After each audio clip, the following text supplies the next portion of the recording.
सुप्रभात पिलामाने आज आमे आलोचना करिबा समोच्चारित शब्द। तर पिलामाने आमे समोच्चारित शब्द गुडी को जानिबा पूर्वरु प्रथमे आमे जानिबा समोच्चारित शब्दर अर्थ कौन। समोच्चारित शब्दर अर्थ हेउची आम ओडिया भाषा रे केतेक शब्द देखा जाए जेउ शब्द गुडी को उच्चारण करिबा और सुनिबा को समान लगी थाए किंतु सही शब्द गुड़िकर अर्थ अलग अलग होता है ताहाको आमे समोच्चारित शब्द बोली कहि थाउ। ते पिला माने आमे तबे जानिले समोच्चारित शब्दर अर्थ कौन। वर्तमान चल आमे गोटी गोटी करी समोच्चारित शब्द गुडी को जानिबा। प्रथम समोच्चारित शब्दटी होउची अर्घ। अर्घ्यर अर्थ होउची मूल्य। अर्घ्य अर्घ्यर अर्थ होउची पूजा उपकरण। घरे रेप अर्घ्यर अर्थ होउची मूल्य। घरे रेप ज फलार अर्थ होउची पूजा उपकरण। अबहित अबहितर अर्थ होउची मनोयोगी। अविहित अविहितर अर्थ होउची अनुचित। अविहित अविहितर अर्थ होउची कथित।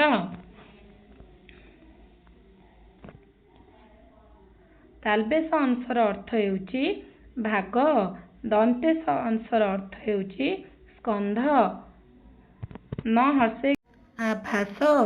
मूर्धनेश आभासर अर्थ हेउची भाषण। दंतेश आभासर अर्थ हेउची इंगित। आवृत आवृतर अर्थ हेउची आच्छादित। द्वितीयत आवृत्तिर अर्थ हेउची अभ्यस्त। आयत आयतर अर्थ होउची क्षेत्र विशेष। आयत द्वितीयत आयतर अर्थ होउची अधीन। इति इतिर अर्थ होउची शेष।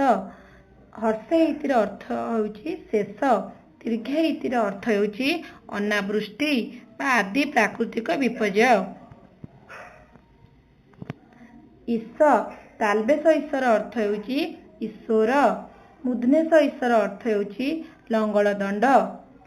उपादान उपादानर अर्थ होउची उपकरण। उपाधान उपाधानर अर्थ होउची तकिया। काली ळ दीर्घेकार कालीर अर्थ होउची आदिशक्ति। काली ळ हर्षेकार कालीर अर्थ होउची कालीमा बाकी बा कलंक। कूल क हर्षकार कूलर अर्थ होउची वंश। क दृघकार कूलर अर्थ होउची तट।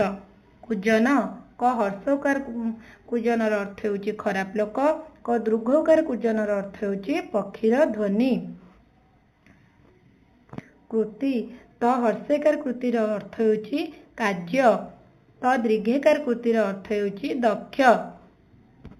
कृति द्वितीय त हर्षेकार कृतिर अर्थ होउची व्याघ्र चर्म। गिरीश र हर्षेकार गिरीशर अर्थ होउची महादेव।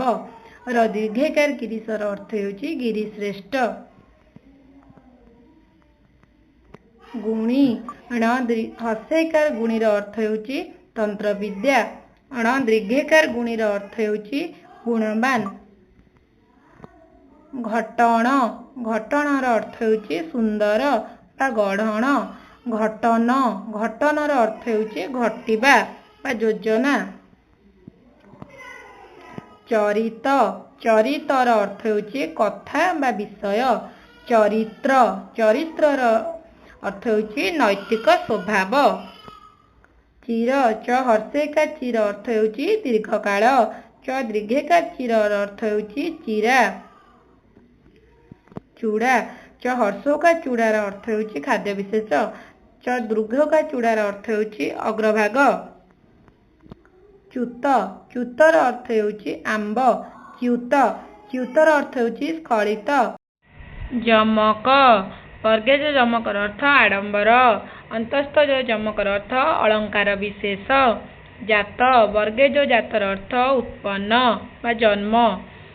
अंतस्थ जो जातर अर्थ यात्रा। झूला झूलार अर्थ मुणा। झोला झोलार अर्थ दुर्बलता बा भोक हेतु मूर्छा। टकर टकरर अर्थ लालसा। टक्कर जिद्दाजिद्दी प्रतियोगिता ବା ପ୍ରତିଦ୍ୱନ୍ଦିତା। ଠକ୍ ଠକ୍ର ଅର୍ଥ କଠିନ ଦ୍ରବ୍ୟକୁ ଠୁକିବାର ଶବ୍ଦ। ଠକ ଠକର ଅର୍ଥ ପ୍ରତାରଣାକାରୀ ବା ଦସ୍ୟୁ। ଢୋଳ ଢୋଳର ଅର୍ଥ ଘୁମ। ଢୋଲ ଢୋଲର ଅର୍ଥ ବାଦ୍ୟଯନ୍ତ୍ର। ତରଣୀ ଣ ହର୍ଷେକାର ତରଣୀ ସୂର୍ଯ୍ୟ। ଣ ଦୀର୍ଘେକାର ତରଣୀ ନୌକା। ତଟକା ତଟକା ଅର୍ଥ ସଜ। ତାଟକା ତାଟକା ଅର୍ଥ ଛାନିଆ ବା ବିସ୍ମିତ।